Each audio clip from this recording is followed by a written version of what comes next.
There are certain pieces that don't attract attention during the draft flashes, nor do they spark debates on talk shows, but without them the system doesn't run. They are the invisible pillars. And when a team decides to bring them back, even at the end of their careers, it's not nostalgia, it's necessity.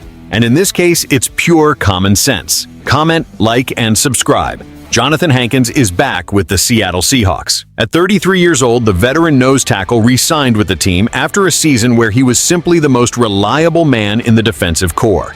There were 17 games, 8 as a starter, 390 snaps, and a solid presence against the run game.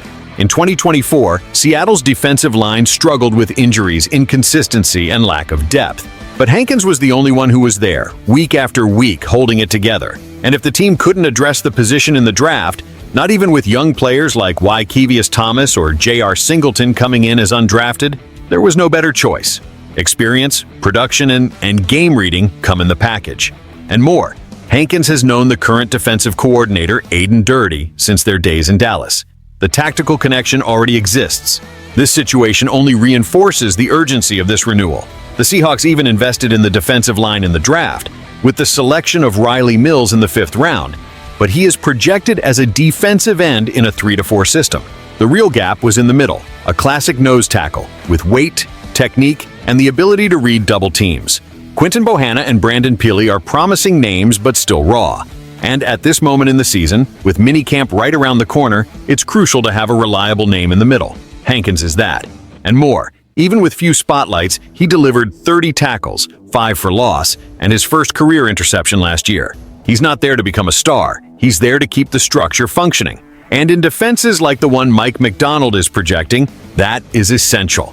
And I say it plainly, this was one of the smartest moves of the offseason in Seattle. No glamour, no headlines, but a surgical decision. Hankins may very well be in the final stretch of his career, and he knows it.